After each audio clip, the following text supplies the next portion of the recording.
All right, let's set the scene. Picture this. You're suddenly completely alone in the wilderness. There's been some kind of incident. Your modern gear is gone, and you've got nothing but your wits to get you through that first critical day. This is the ultimate survivor's dilemma. And right out of the gate, you're faced with this huge, fundamental conflict. It's a single question that's going to shape every single choice you make from this moment on. Do you try to get found, or do you hunker down and focus on staying safe? And this is the core of the problem, right? On one hand, you have this powerful, overwhelming instinct for rescue, which means you've got to be visible. But on the other hand, your immediate survival, like in the next few hours, it depends on you staying hidden, staying protected from whatever is out there. It's a constant mental tug of war. So before you do anything, before you run, before you build, before you even look for water, your very first command is the simplest and, probably the hardest one to follow. You have to fight that initial wave of panic and just stop. Think of this acronym as your mental reset button. First, S, stop. Seriously, just take a deep breath. T, think. What actually happened? Analyze it. O, observe. What's around you? What can you use? What are the dangers? And only after all that, P, plan.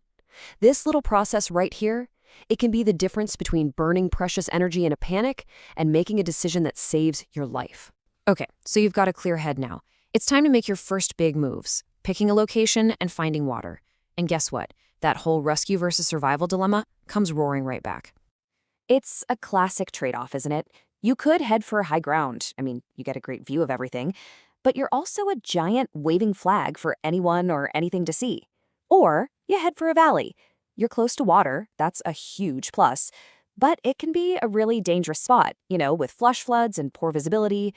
There's almost never a perfect, easy answer. So the smart play is to find a compromise. You want to look for a spot maybe 5 to 8 meters above a water source, close enough to get a drink, but high enough to be safe from a sudden flood. Make sure it's got some protection from the wind, and here's the really crucial part. You don't leave any tracks, no broken branches, no obvious path. Instead, you burn 3 distinct natural landmarks into your memory, like that weird-shaped rock, that split tree, and that patch of moss. That becomes your map, and it keeps you invisible. Location secured. At least for now. What's next? Water. You can't last long without it. But drinking straight from that stream, no matter how clean it looks, could be a fatal mistake. Without any of your modern gear, you've got to rely on this old-school 3-stage process. Now, for that fine filter stage, there's this really clever German acronym, SKH. It tells you the layers you need. Stoff, which is cloth, Cola, which is charcoal, sand, and Kies, or gravel. The real magic ingredient here is the charcoal from your fire. It acts kind of like a sponge, grabbing onto and pulling out a lot of the invisible toxins that the other layers miss. Filtering is great, but it won't kill all the nasty little microorganisms. For that, you absolutely 100% have to boil the water, which leads to a pretty obvious and pretty big problem, right? How in the world are you supposed to do that without a metal pot? And here is the genius ancient solution: hot stone boiling. You get a good fire going, heat up some stones, and then carefully drop them into a container you've made, maybe from a big piece of tree bark. The stones transfer their heat right into the water and bring it to a rolling boil. Now, a critical safety tip here: do not use limestone or any porous, wet rocks. Trapped moisture inside can turn them into little grenades in your fire. They can literally explode. And just like that, we're right back to our core dilemma. To get clean, safe water, you need a fire. But a fire creates smoke, and smoke is basically a giant sign that screams, "Hey, I'm over here." It's this constant balancing act. The best advice is to boil your water at night, if you can, or to use really small, really efficient fires to keep that smoke trail to a minimum.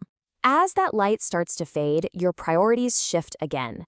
Now it's all about one thing: making it through the night. And that means a controlled, low-visibility fire and, maybe most importantly, a warm shelter. So to keep your fire on the down low, you want to use what's called the top-down method. You basically build your fire upside down. The thickest wood goes on the bottom, then finer wood with your tinder sitting right on top. You light it from the top, and as it burns down, it does so really cleanly, producing way less smoke. It's a game changer. Okay, listen up, because this next part is a non-negotiable life or death rule. It's going to be so tempting to bring a few warm embers into your shelter to stay warm. You can never, ever do this. Carbon monoxide is invisible, it's odorless, and in an enclosed space, it is absolutely lethal. It's a silent killer. Look, your shelter for the first night, it's not about being comfortable. It is purely about survival. The philosophy here is minimalism.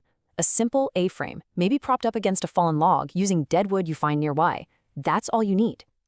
Keep the entrance small and make sure the back of it is facing into the wind.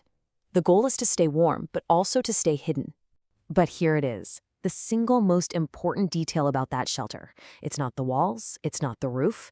It all comes down to this one number: 30 centimeters. That's the absolute minimum thickness you need for your ground insulation. And here's why that number is so critical. We always think a shelter is about keeping rain off our heads, but the real killer is the ground. The cold earth is like a heat vampire. It will suck the warmth right out of your body all night long. That thick 30-centimeter bed of dry leaves and pine needles, that's not for comfort. That is your primary defense against hypothermia. So let's just recap what it took to get through that first day.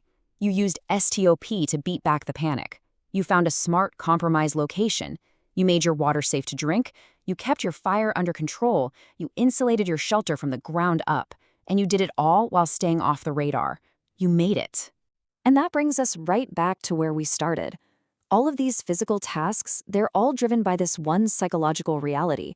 This constant battle raging inside your head, wanting to be found but needing to hide.